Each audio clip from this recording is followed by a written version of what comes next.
Hello friends, Mascha here. I hope you all are doing well. Before I get to the subject of this video, I wanted to take a moment to say a big thank you to all of you who have been participating in our Top Tarot Trumps adventure in Top Tarot Trumps series, the project that I started in the beginning of this year. I am so very grateful to a great number of you who have been participating through the videos and comments here on YouTube, where you share your incredible knowledge of and experience with tarot, along with your most precious, most favorite representations of each of the major arcana cards as we are now reaching the moon. I also wanted to thank so much all of you who have been supporting my video installments through your presence, through the hours of watching, through your kind comments and feedback. It all means a lot to me, and I'm so grateful that we get to interact and share our love and enthusiasm and experience and knowledge of tarot cards as we progress, as we're now reaching the end of Top Tarot Trumps series 2024.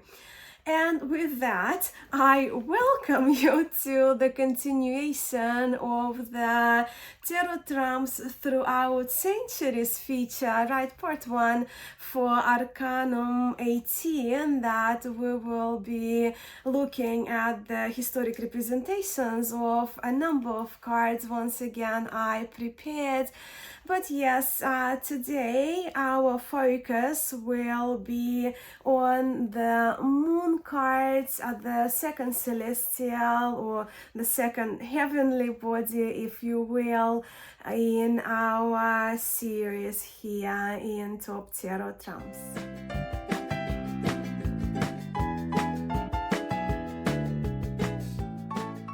And as you are probably already very used to, we will begin with the earliest surviving moon cards from the 15th century illuminated tarots.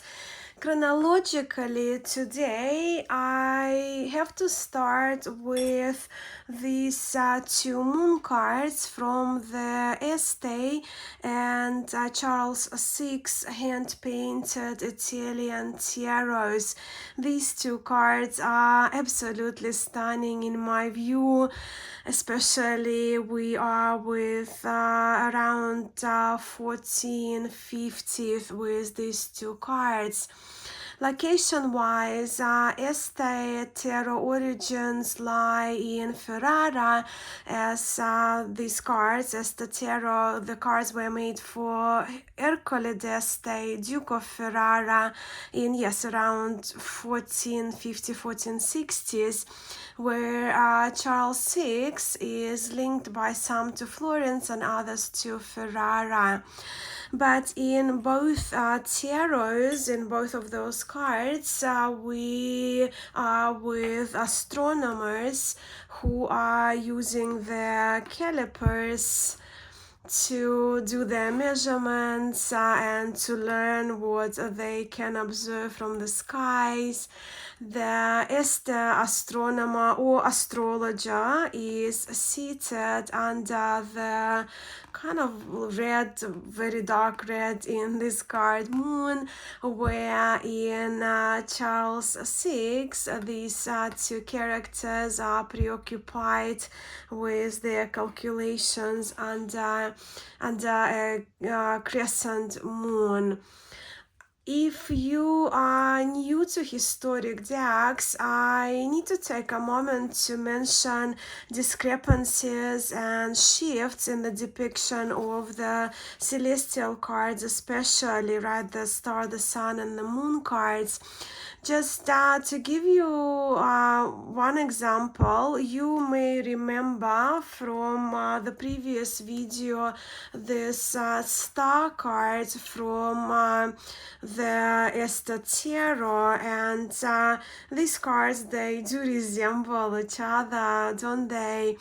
And this moon card from Charles VI, right, we are with two astronomers or astrologers that we saw were used for the star cards in the Ercole d'Este Tarot.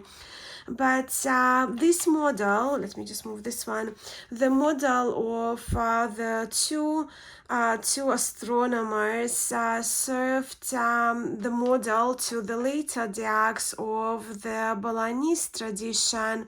And here are two examples for you. So this is just one card from a mass market Bolognese tarocchi game, right? So we're here again with two astronomers, calipers, and the measuring tool that they're using. And this charming card is from the Great Parade Tarot by Ian Comsty, a contemporary tarot deck which was inspired by the historic Bolognese tarot. I do love this card very much. And now with that we can move on to the Visconti Sforza, which I didn't mention first because well, just like the star card, the moon and the sun cards, among other few, were only added to the original set of Visconti Sforza cards towards the end of the 15th century, with the original of this card that I have a reproduction of, painted by a later painter, well, the same one who painted the star card from this tarocchi, but not the original artist. And this moon card, as you can see visibly, is very similar to the star card that we saw in the historic part for the star video of mine. But in the moon, we are here with a young barefoot woman this time around, right? So she's visibly barefoot, standing by a cliff with some landscape, mountainous, hilly landscape behind her. And just like with the star, she is depicted here either holding onto or perhaps placing the moon onto the sky. Some theorize that this moon card is linked to Virgin Mary, often associated with the moon, especially during the Renaissance times, where others see her as Luna herself, as the moon herself, or Roman goddess Diana, as both are the personifications of the moon. I'm a little partial towards the link to mythological Diana.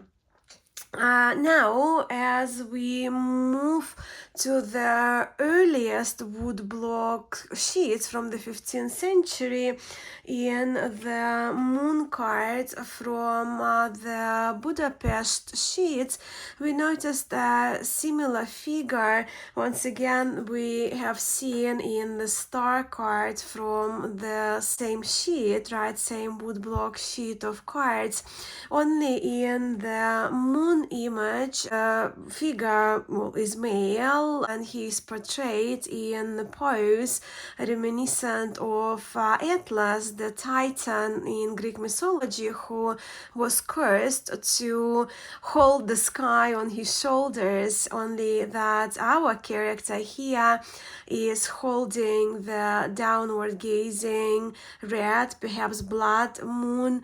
What is new here, well, if you saw those faces, is the faceless moons, is the addition of the face to the moon herself, to the celestial heavenly body herself.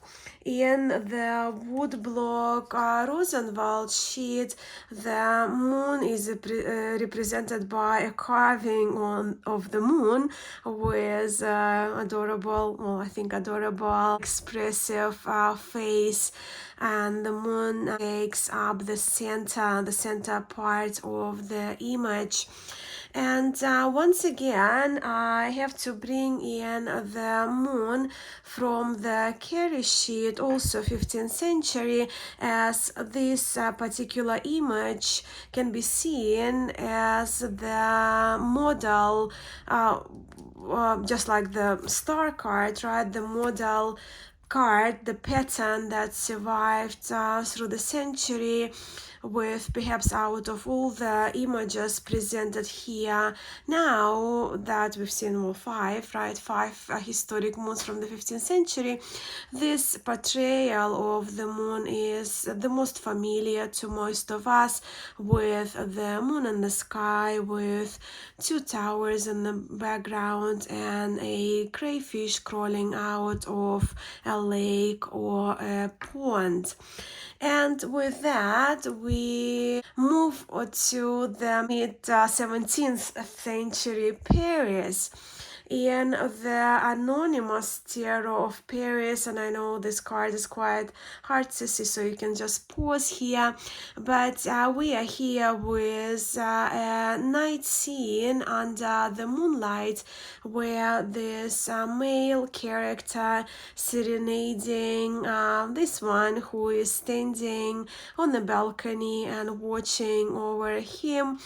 This scene may remind us of the Romeo and Juliet, and with this tarot being mid-1600s, where I trust Romeo and Juliet would have premiered around 50 years earlier.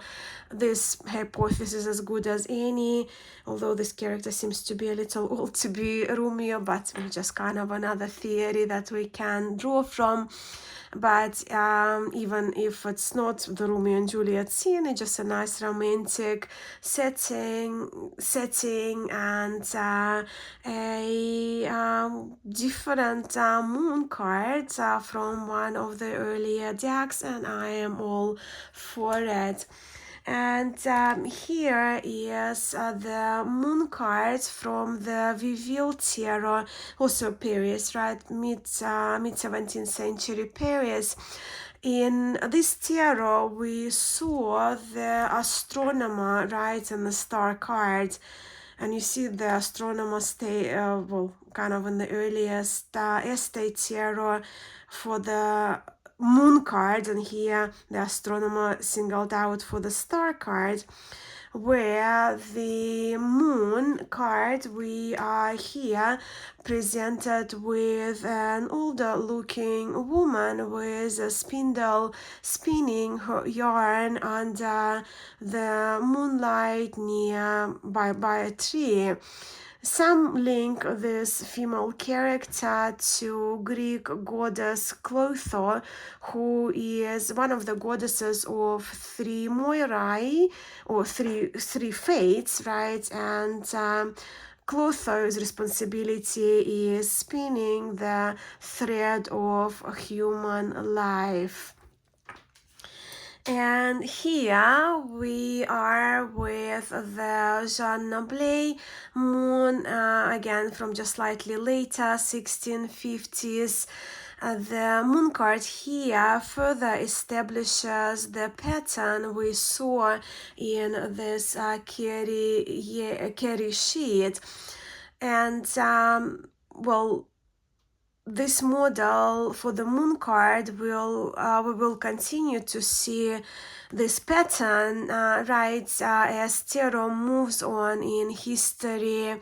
From the same model, right, is we already know of, right, can be found in the later Marseille tarot decks, all the way through to the 19th century Italian decks, all the way through to the arrival of the occult tarot, and it takes us also to the pattern that is still used in the contemporary times.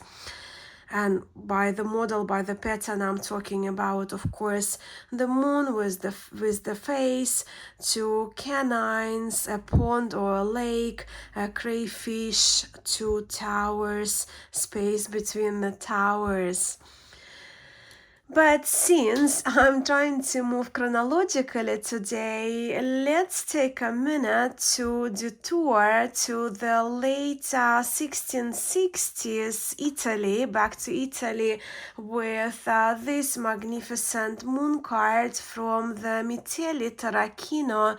And of course, this card is a personification of Roman goddess Diana, goddess of the moon, wildlife, nature, night, and she's portrayed here with her hunting spear and a hound, the animal she's often depicted with, or hound or hounds, and with a crescent moon almost touching her head, crowning her.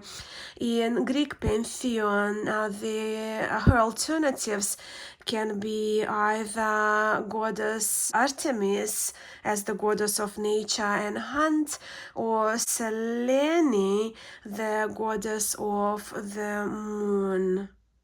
This moon card is from the Minchiate Fiorentina tarot, where once again we see the astronomer with the calipers looking upwards towards the moon. He's quite relaxed, this guy, in the Minchiate tarot. And this card is from the Gerard Baudet tarot, following the Rouen Brussels pattern, which we have seen in the Viville tarot, earlier Viville tarot. Where we are presented with a female yarn spinner, perhaps linked to Greek goddess Clotho, as I just mentioned. And let's now go back to the 18th century France, beginning of the 18th century France to begin with, returning to the Marseille tarot tradition. In Jean Dodal tarot, which is classified as type 1 tarot de Marseille, we are with pretty similar, pretty identical pattern that we have seen in the Nablet tarot, with the moon facing straight ahead, looking straight ahead at us, where in Pierre Madenier tarot 1709 and later Nicolas Conver, the moon is depicted in profile, gazing over to the left, and when moon is in profile, it's a characteristic of type 2 tarot de Marseille, and when moon is facing straight ahead, that we know, or well, it's been classified, right? I mean, way later than the tarot was invented, by Thierry de Police, a French historian, as type 1 tarot de Marseille. Not so many type 1 tarot de Marseille decks have survived and available, and they're very precious, and I really love them. So they're the tarot de Marseille representations. Today in this video, I also wanted to bring in the images from Le Monde Primitif, an opus published by Court de Gobelin, who by some is believed to be the one who originated actually the occult tarot tradition. Here in the Gobelin's moon, which is pretty much modeled after Tarot de Marseille, only with the moon gazing over to the right, Only that Court de Gébelin linked this card to the river Nile and the drops of the moon to tears of goddess Isis, who in his view is the star in tarot. And the tears of Isis would cause the Nile to flood. I do actually like the more poetic reference, different reference or extended reference by that same Court de Gébelin, describing the drops. We see droplets in the moon card of Tarot de Marseille lineage as the tears of gold and pearls, which moon is accompanied by. I did want to include the Gébelins perspective here, as I think it's important when we look at the evolution of tarot, even though his work has been ridiculed by card historians for his attempts to fit tarot with the ancient Egyptian views, and those cards are in the translation of the texts by Antoine Court de Gébelin and Louis Raphael Lucrèce de Condemelet. I know he was Condemelet. But look, perhaps what we recognize in the biggest names in the area of the occult tarot of the past, the names like Eliphas Levi, Taylor, Oswald Wirth, Arthur E. Waite, they all relied on the influence of Egyptology heavily, and so is Aleister Crowley. And while the moon cards, their moon cards, they modeled after Tarot de Marseille, they held a view that a dog and a wolf are depicted in the moon card, differentiating between the wild beast and a domestic animal. Well, in Tarot de Marseille, personally, I see pretty much two identical dogs of different colors, but do let me know where your views lie. And this is, of course, the equivalent of the moon card from the Grand Italia Tarot. It's number 3 in Italia deck, with the dog being asleep, crustacean out of the water, and the wolf seemingly howling in the opposite direction of the moon in this depiction. This is the example from the Jacques Abjurger Tarot de Besançon, and in this tradition, in Besançon tradition of tarot, of course, as you remember from my Purpose Arcanum 2 and Arcanum 5 videos, they have been replaced, those two cards, Arcanum 2 with Goddess Junon and Arcanum 5 with Jupiter.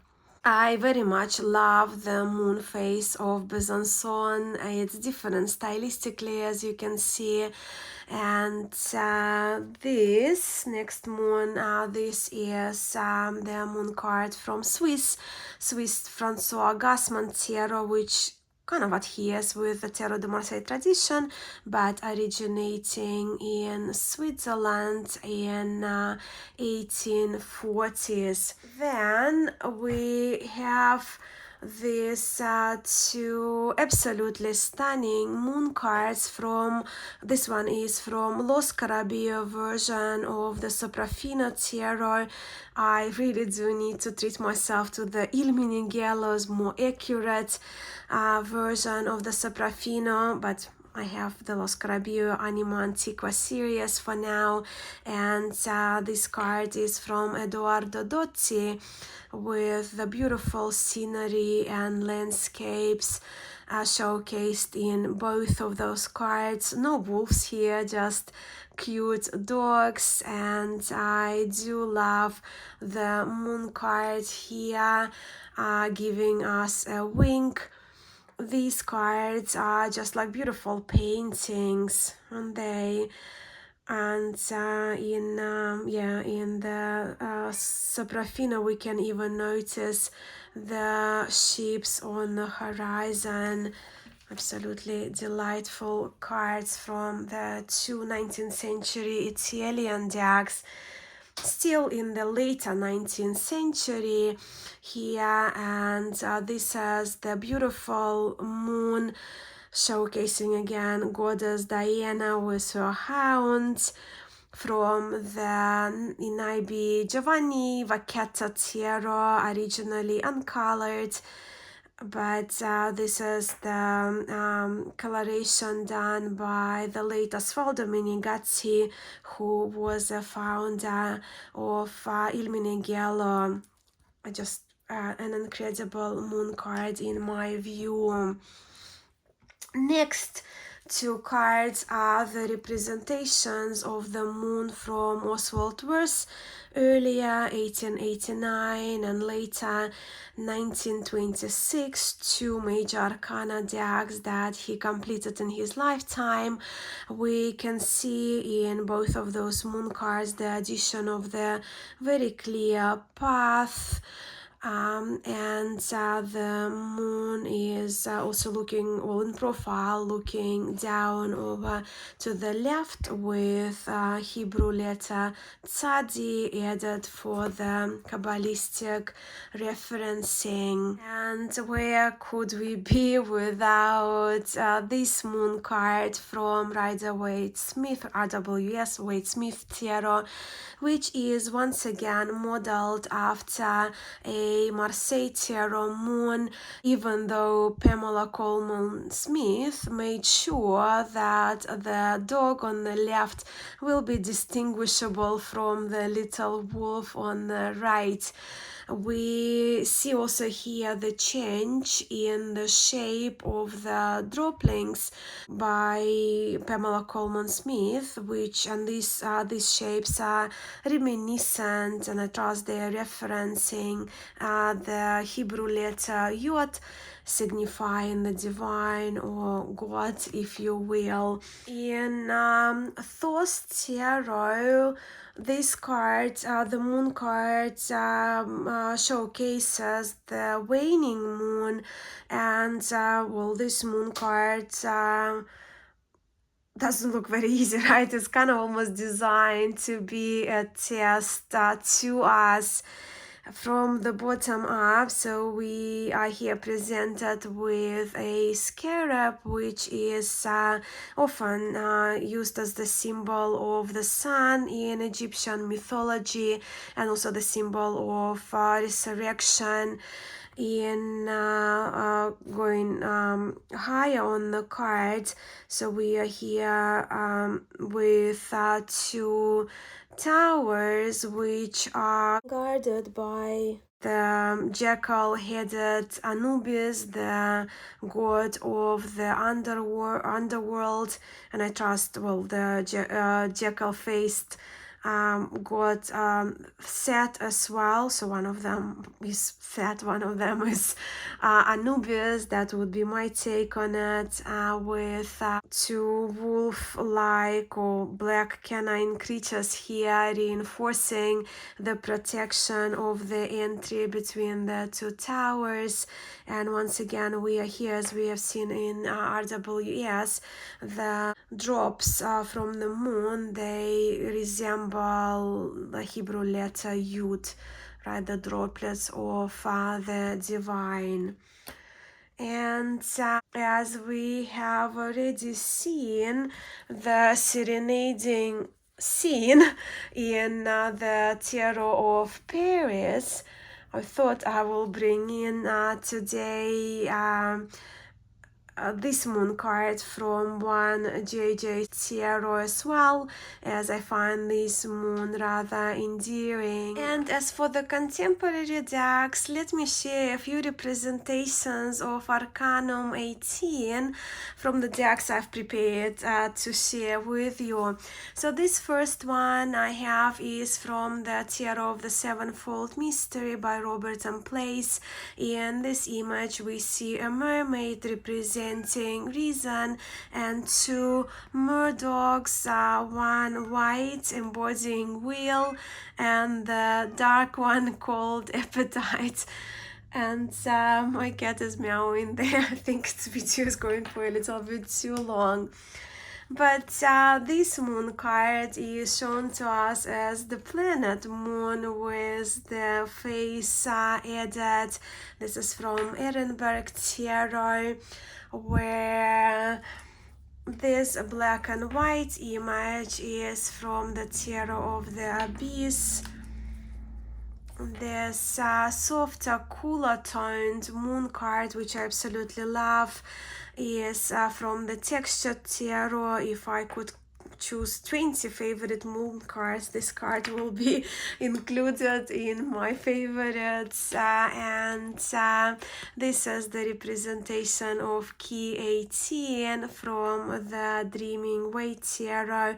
No dogs here, no hounds, no wolf dog, but we are here with a crustacean and the moon as the planet. In this moon from the original Mythic Tarot, we are with 3 faces of Hecate, who represents the moon, and Hecate represents the moon goddess in the Mythic Tarot. Then I have this incredible, such aesthetically pleasing Art Nouveau style moon card from the Ethereal Visions Tarot Lunar Edition. Again, if I had enough spots in my favorite moons, this card also would make that list. Again, if we're talking about top 15, top 20 moon cards. And this adorable cutie of the moon is from Peeps Peak Tarot. I absolutely adore this card as well.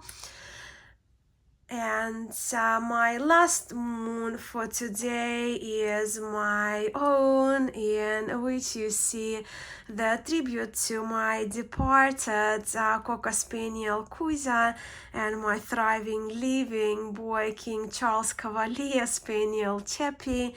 I placed them in Greece, the destination on my list to visit, under the full moon. And I absolutely love how this card came out. I used Italian titles, well, just because I could. And I'm kind of slowly learning a bit of Italian too. And those have been many moons today. The moon cards from the favorite decks and my collections, the tarot decks that I love. And I hope you, my friends, have fun going through all these cards with me today. Please let me know which renditions of the moon cards stood out to you especially.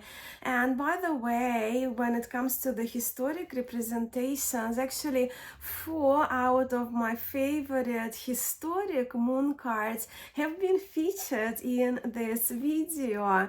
If you want to play a game, guessing game, if you're kind of into that, please let me know which 4 out of the cards that you've just seen, historic ones, right from the historic section, you think will be featured in my part 2 video in 2 days, where I will be sharing with you my most favorite representations of key 18 of the moon cards from the decks I have in my tarot library. Thank you so much for spending a part of your day with me. I hope to catch you in my next video. Sending much love to you all, and I'll see you soon.